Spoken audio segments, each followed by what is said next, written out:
right, welcome back to another episode of Mock Family Games. Tonight we're looking at Imhotep. Imhotep is a family weight game, 2 to 4 players. Phil Walker Harding, one of our favorite designers. He's been really popular lately. This year, 2018, he had 2 big hits, Gizmos and Gingerbread House. Adrian, what's your favorite game from Phil Walker Harding? Well, my favorite game that we've played would have to be Baron Park, but then this one.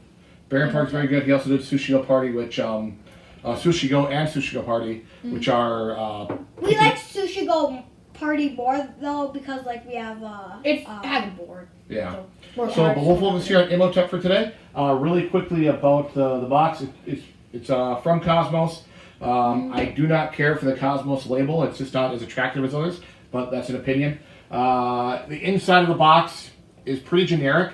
It's got some cool art from Egypt, but the inside, there's not like containers or anything. Stuff does slosh around a little bit. Yeah. There are bags to kind of confine that, but I would sleeve your cards if you're worried about that. With that, we'll put the box away. The rule book is short and sweet. I think it's 5 pages, and it does explain every single card in detail, which is really nice. And it also explains every scoring tile in detail, which is really nice. So we'll quickly talk about how to play. First we'll talk about the setup, then how to play, and then we'll do a second video of a few turns. So, in the game of Imhotep, our job is to sail these boats, and we want to sail them to these various scoring areas. So the way you do that is everybody will get a sled. So I am the gray player, I have the gray sled. Adric has white, Tegan black, and Aislinn has brown. So we have a sled. Our sled can contain up to 5 pieces of rock. So player 1 will start with 2, player 2 will start with 3, player 3 with 4, and player 4 will start with 5. We will then go into the ship selection, so there's a random ship selection. Pull out everything with 2 or 3 heads, unless you're playing a 2 or 3 player game. If I was playing a 2-player game, I would just pull out the cards with 2 heads on them. I don't know if the camera will pick that up or not. There are 2 heads on top of the card. So I've pulled out all the 2 and 3s. We're not using those.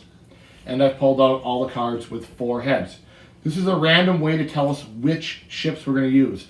So as an example, I flip over the first card. Adrian will tell me what's on there, and I'll put them out. Yeah. So what's on there? So we have a 3 boat. We actually have 3 of those. 3 3-boats? Yep. so that's all of them. And then 1 2-boat. And then 1 2-boat. So these other ships here up to the side, they're going to be out for that round. They'll be in a later round. You know the game is over when you flip over the last random card. There are 7 rounds per game. So this is the first one. That is out, and here's our ships. On your turn, you're going to do one of 4 actions. Action 1 is take from your quarry. You can take up to 3. So right now, Adric has 3 spots. That might be a good first turn, or he might really like one of these and want to get a rock on there right away. So option 1 for a turn is to restock your sled from your own quarry. Meaning, Adric is always grabbing white, I'm always grabbing gray, and so on and so forth. So that's action 1. Option 1 is to take from your quarry and put it onto your sled. Option 2 is to place a rock. When you're placing a rock, you can place it on any open ship in the foremost space. Meaning, on this ship, there are 3 spaces. I must go in the first space. So that's where I've gone. And then it would go to Tegan. He would either place a rock, restock his quarry. Go ahead and take it off. Option 3 is to sail a ship. So option 1, take from your quarry. Option 2, place a rock. Option 3 is to sail a ship. To sail a ship, every ship has a number of stones on there that must be on there before you can sail it. So the minimum for a 3-boat is 2, meaning there must be 2 rocks on there. Minimum for 2 is 1. It just shows you right there. So this has 1 brick, so it must have 1 to So sail it has the rock count on each ship. And basically it's always just 1 less than the number of spots, but they just show that. Yeah, I think that's right. I think they are all 1 less. Well, except for the 1 would be the anomaly. The 1 must have 1 on it. Yeah, 'cause you can't just send a ship with no one on it. So very quickly, had I gone here and Tegan had followed me, then Aislinn could. I could sail that ship. You could sail that ship. But I could sail it to anyone. Now, if I see you guys have like a really good thing going on here, then I'll probably sail to a different one. Right, exactly right. So that's part of the strategy of the game is it's called mean sailing. You're sending somebody where they don't want to go. So maybe I'm really close to taking over the burial. And early in the game, you're probably not going to do it in the first round or two.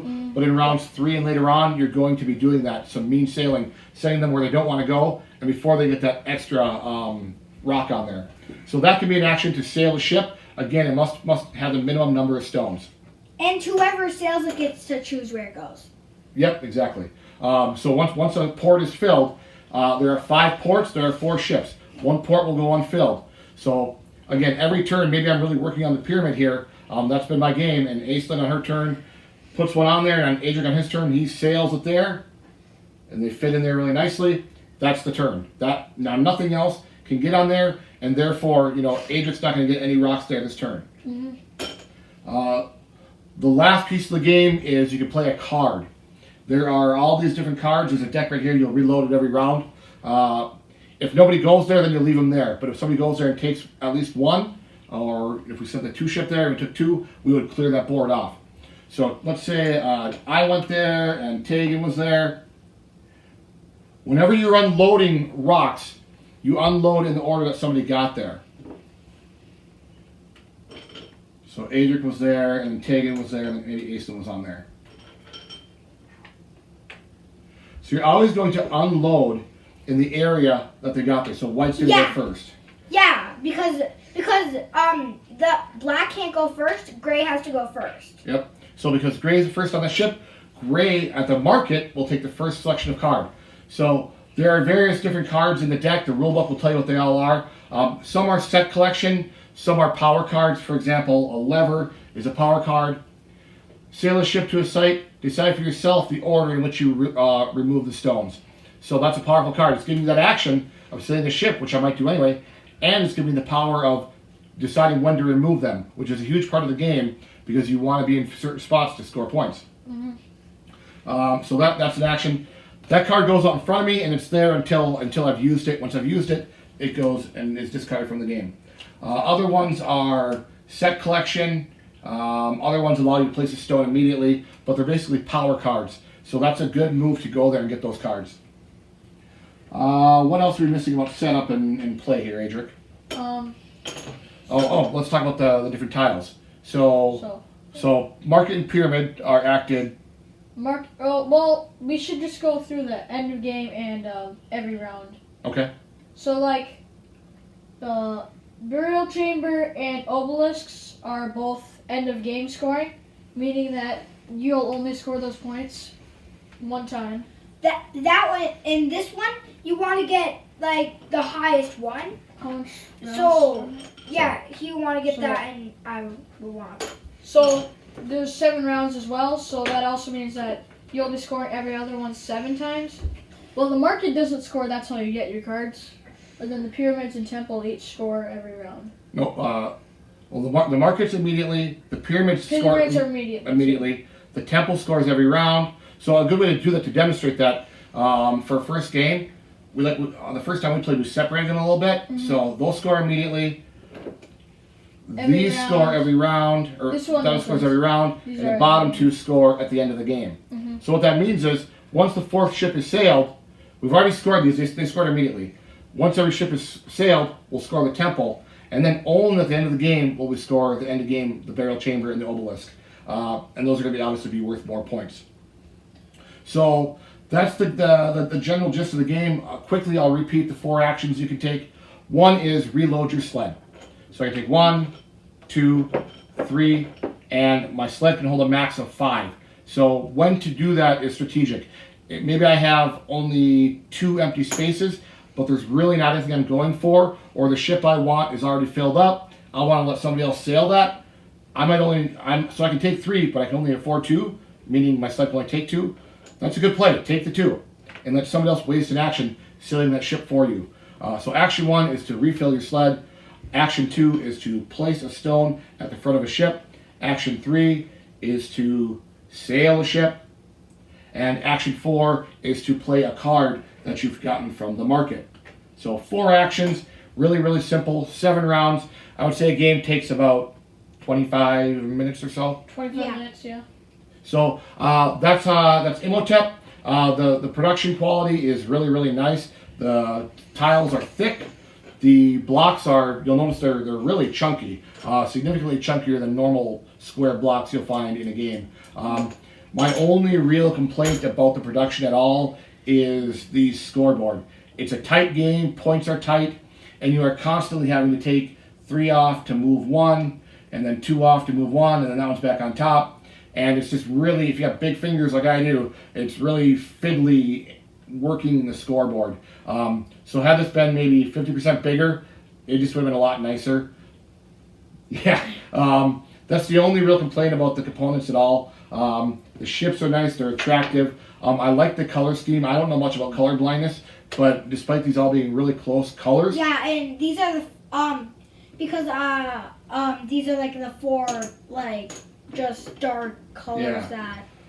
They fit the theme really well. You feel like you're building. You wouldn't be building with a pink stone or a blue stone. I mean, it fits the ancient Egypt theme really, really well. The colors used. I like it quite a bit. Adrian, what are your final thoughts? I think the game is like very good. It's very tight, as we were saying.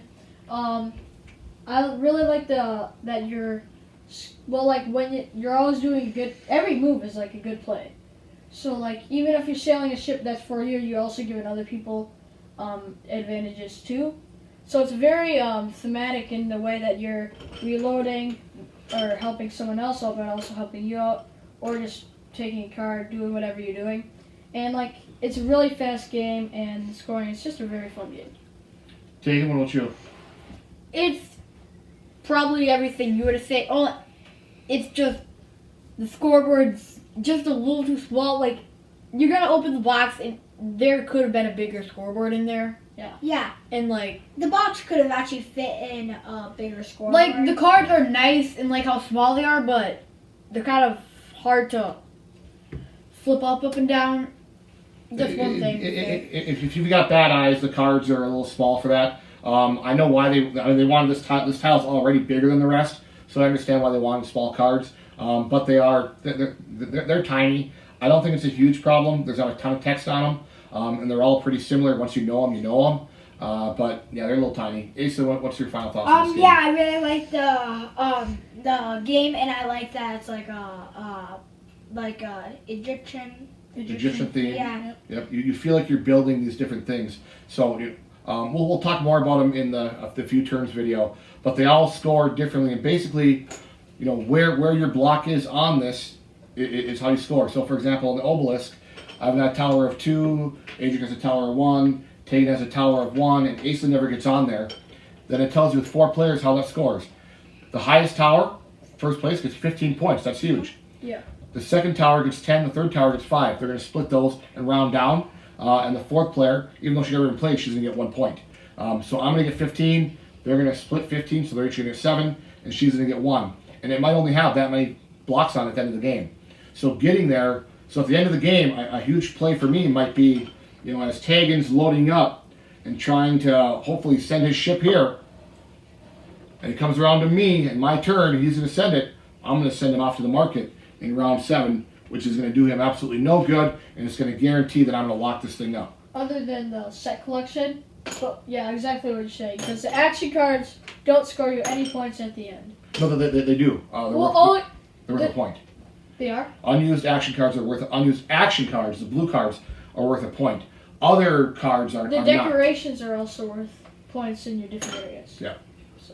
So come back for our next video. The next video is going to be a few turns of the game, so you can kind of see how 2 or 3 rounds will play. That shall take about 10 minutes or so. So thanks for watching.